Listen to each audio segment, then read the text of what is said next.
नमस्कार दोस्तों, स्वागत है आप सभी का मेरे चैनल पे। आज मैं अपने चैनल के माध्यम से आपको लेकर आई हूँ देवभूमि उत्तराखंड की इस पवित्र भूमि पर।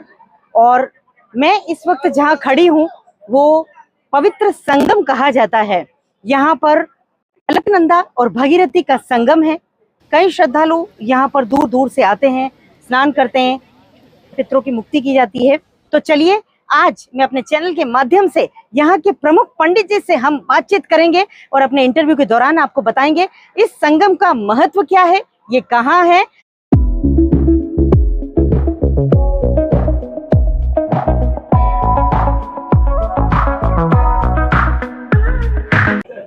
नमस्कार दोस्तों, जैसा कि मैंने स्टार्टिंग में आपको बताया शुरुआत में कि मैं कहाँ आई हूँ, चलिए पंडित जी से ही जानते हैं यहाँ के संगम स्थान का महत्व। आज हमारे साथ हैं परम पूजनीय पंडित जी। पंडित जी नमस्कार। नमस्कार जी, आपका शुभ नाम? मेरा नाम पंडित सुभाष शास्त्री। सुभाष जी। तो आज ही हमारे साथ पंडित सुभाष शास्त्री जी यहाँ के प्रमुख पंडित हैं, इन्हीं से हम जानेंगे संगम। पंडित जी सबसे पहले आप हमें ये बताएं, 5 प्रयाग हैं, पांचों प्रयाग, और इस प्रयाग का जो महत्व है क्यों इतना है? देव प्रयाग, सबसे पहले आप ऋषिकेश से ऊपर आएंगे तो प्रथम प्रयाग पड़ेगा आपको देव जी। देव प्रयाग जहाँ से माँ गंगा अपने रूप को धारण करते हैं, अपना नाम धारण करते हैं जी। तो देव प्रयाग में अलकनंदा और भागीरथी 2 धाराएं मिलती हैं जी। और इसका मध्य का भाग सरस्वती माना जाता है जी। यहाँ पे एक आती है भागीरथी जी, जो गौमुख गंगोत्री से निकलती है। महाराजा कौन? राजा भगीरथ, उनके 60,000 पित्र यानी राजा सगर के 60,000 पुत्र जी। जब उन्होंने अश्वमेध यज्ञ किया था, उनके यज्ञ के घोड़े को इंद्र ने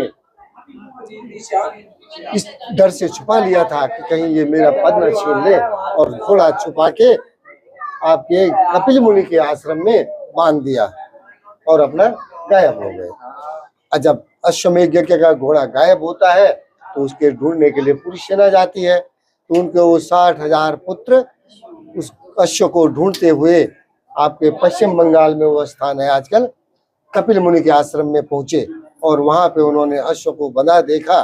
सगर के वो 60,000 पुत्र कपिल मुनि पे क्रोधित हो गए कि आप ये घोड़ा चुरा के आए हैं और यहाँ पे ध्यान के आंखें बंद करके ध्यान लगाए बैठे हैं। उन्होंने कपिल मुनि जी को कोई चोर समझा। तो उन्होंने जब अपने नेत्र खोले तो उनके नेत्र की ज्योति से वो 60,000 पुत्र उनके भस्म हो गए जी। भस्म हो गए तो प्रेतत्व को प्राप्त हो गए। उनकी मुक्ति का केवल एक ही मार्ग था कि गंगा पृथ्वी पे आए। उस समय गंगा स्वर्ग में, तब उनके कई पूर्वजों ने प्रयास किया, लेकिन राजा भगीरथ 11,000 वर्ष तपस्या की और माँ गंगा को प्रसन्न किया। लेकिन माँ गंगा का तेज अत्यंत वेगनी था, तो पृथ्वी को फाड़ के पाताल को चले जाते। इसलिए उनके वेग को रोकने के लिए भगवान शंकर की फिर तपस्या की भगीरथ महाराज ने और उनको प्रसन्न किया। तब भगवान शिव ने गंगा जी को अपने सिर में जटाओं में रोक लिया और उनको अपनी जटाओं में ही बांध दिया। जब गंगा का वेग शांत हुआ तब भगवान शिव ने अपनी एक लठ खोल के राजा भगीरथ को दी और उससे बोला ये आपके पुत्रों का मोक्ष करेगी, इसको आप ले जाइए। तो राजा भगीरथ उस धारा को लाए, इसलिए उनके नाम से उसका नाम पड़ा भागीरथी। उसका वास्तविक नाम है जटा शंकरी, वो शिव की जटा से निकली है। गंगा त्रिपथ गामिनी, 3 पथ से गंगा का गमन होता है। द्वितीय भाग आता है आपका अलकनंदा। अलकनंदा अलकापुरी से निकलती है। अलकापुरी का सतोपंथ स्वर्ग जाने का रास्ता है, जो स्वर्गारोहणी से उस क्षेत्र को अलकापुरी कहा जाता है। वहाँ यक्षों का राज है जी। तो वहां से निकलने के कारण इसका नाम अलकनंदा है। और वास्तविक नाम है विष्णुपदी। भगवान विष्णु के चरणों से निकलती है, बद्री नारायण के चरणों से होते हुए आते हैं, इसलिए इसको विष्णुपदी कहा जाता है। सबसे पुरानी या सबसे महानदी अलकनंदा है जी। इसी में आपके 5 प्रयाग पड़ते हैं। बद्रीनाथ के पास सबसे पहला प्रयाग पड़ता है केशव प्रयाग, जहाँ पे माँ सरस्वती हालांकि अलकनंदा में मिल नहीं पाती है, पर वो सूखा स्थान दिखता है, उसको बोलते हैं केशव प्रयाग। फिर थोड़ा बद्रीनाथ से नीचे आते हैं तो वहां पे आपको मिलेगा विष्णु प्रयाग। वहां पे धौली गंगा अलकनंदा से प्रयाग करती है और एक नया प्रयाग बनता है वहां पे विष्णु प्रयाग। फिर आगे चल के आपको नंद प्रयाग में नंदाकिनी, जो नंदा पर्वत से निकलती है, जिंदा बोलते हैं माँ पार्वती का नाम नंदा है। उनका जो घर था नंदा पर्वत, केदार में, कैलाश है नहीं है, हिमालय की पुत्री है वो। तो नंदा पर्वत से निकलने के कारण उसका नाम नंदाकिनी है। वो भी जो है नंद प्रयाग में अलकनंदा माँ से मिल जाती है। फिर आगे चल के आपके यहाँ पिंडर नदी आती है, वो कुमाऊं मंडल से निकलती है और कर्ण प्रयाग में अलकनंदा से प्रयाग करती है, उसको बोलते हैं कर्ण प्रयाग। वहाँ पे कर्ण भगवान ने, कर्ण जो हमारे योद्धा थे हमारे महाभारत में, तो उनकी वहाँ पे तपस्थली है। फिर आगे आपके रुद्रप्रयाग, रुद्रप्रयाग में केदारनाथ से आने वाली मंदाकिनी अलकनंदा से प्रयाग करती है और अलकनंदा में ही मिल जाती है।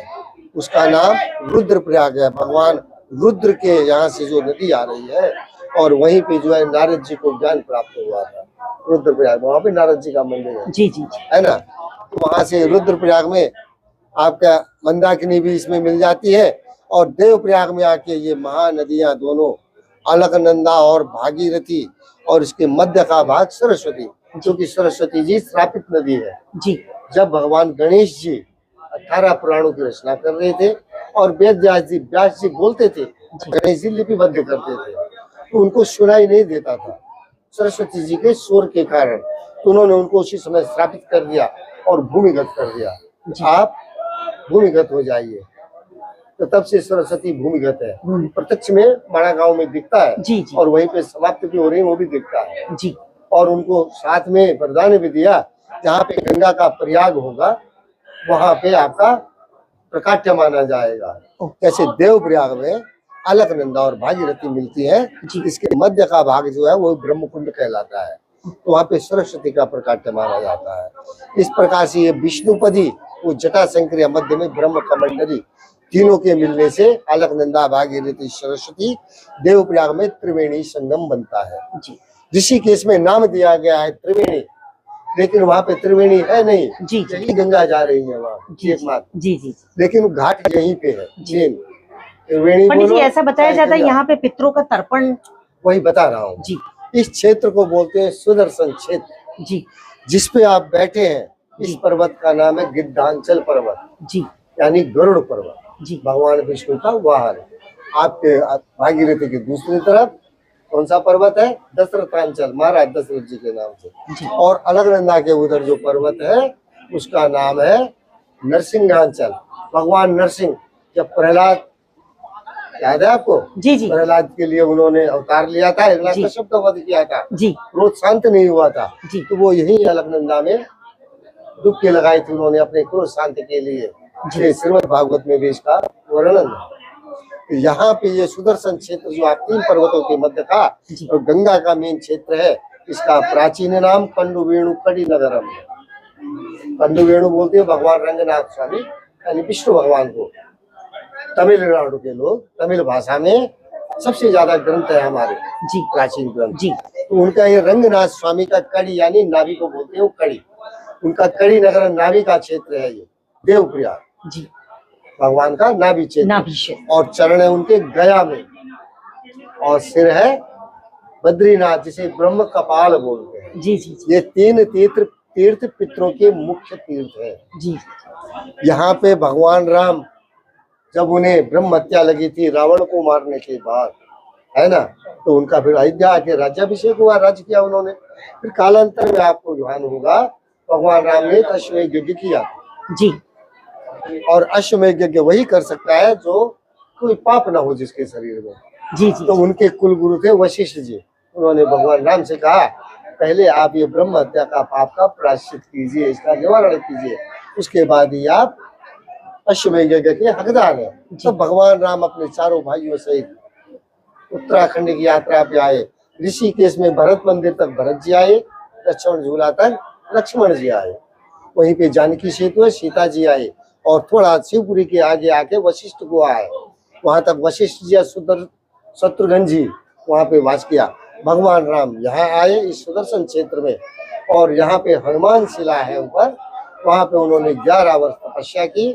इसकी आदि विश्वनाथ की। भगवान विष्णु के अवतार है भगवान राम, और विष्णु के आराध्य है शिव, और शिव के आराध्य है विष्णु जी। तो भगवान राम ने यहाँ पे आदि विश्वेश्वर की स्थापना की। यहाँ पे बहुत बड़ा रघुनाथ मंदिर है जी जी उसके नीचे ही विश्वनाथ आदि विश्वेश्वर मंदिर है, वो भगवान राम का स्थापित किया हुआ है। जी जी ठीक है। तो भगवान राम ने यहाँ पे 11 वर्ष तपस्या की और ब्रह्म हत्या से मुक्त हुए, और उनके पिता श्री महाराज दशरथ अकाल मृत्यु को प्राप्त हुए थे। जी है जब भगवान राम वन को जा रहे थे, जी। उनको मुक्ति नहीं मिली थी, तो भगवान राम ने यहीं पे उनका पिंडदान श्राद्ध किया, तर्पण किया, और उनको मोक्ष प्रदान हुआ। जी देवप्रयाग भागीरथी विशेष महत्व है, क्योंकि भागीरथी और अलकनंदा प्रत्यक्ष रूप में केवल देवप्रयाग तक ही दिखती है। उसके बाद एक दूसरे में विलीन होकर नया नाम गंगा बनाते हैं। गंगा बना दिया। आपने पंचप्रयाग देखा माँ अलकनंदा का, ये आपके 15 कलाओं से 14 कलाओं से युक्त है। माँ अलकनंदा 14 कलाओं से, घर में सुख शांति मंगल कामना सुख सौभाग्य नवग्रह शांति सब इसमें होता है। और पितरों के लिए भागीरथी वो एक कला से युक्त है, तो पितरों का मोक्ष करती है। और ज्ञान के लिए यहाँ पे सरस्वती नदी है ना, वो यहाँ पे बुद्धि और ज्ञान के लिए बयान की देवी सरस्वती जी है। तो ब्रह्म कमंडली तृतीय रूप में यहाँ पे विद्यमान है। तो इस तरह से यहाँ पे आके ये 14 एक गुण सरस्वती जी का, एक गुण भागीरथी जी का, इससे परिपूर्ण 16 गुणों से युक्त होके माँ गंगा कल कल करते हुए यहाँ से स्टार्ट होती है, प्रारंभ होती है, और गंगा सागर से पहले कपिल मुनि के आश्रम में जाती है। वहाँ कपिल मुनि के वहाँ राजा सागर के 60,000 पितरों का उद्धार करते हुए गंगा सागर में विलीन हो जाते हैं। गंगा मैया की जय। बहुत बहुत धन्यवाद आपका पंडित जी। आज आपने जो व्याख्या की है, वाकई श्रद्धालु ऐसे हैं जिनको वाकई में इस संगम स्थान का जो महत्व है वो वाकई में नहीं पता है, और आपने जो विशेषताएं बताई और जो महत्व बताया इस पूरी उत्तराखंड, जैसे हमने यहाँ बैठे बिठाए उत्तराखंड की यात्रा कर ली। तो चलिए दोस्तों, पंडित जी के द्वारा आज हमने जाना इस संगम स्थान का महत्व। आगे बने रहिएगा आप हमारे चैनल पे बराबर, ऐसे कई इंटरव्यू में लेकर आने वाली हूँ, खास शख्सियत से हम मिलेंगे। हर हर गंगे, हर हर गंगे।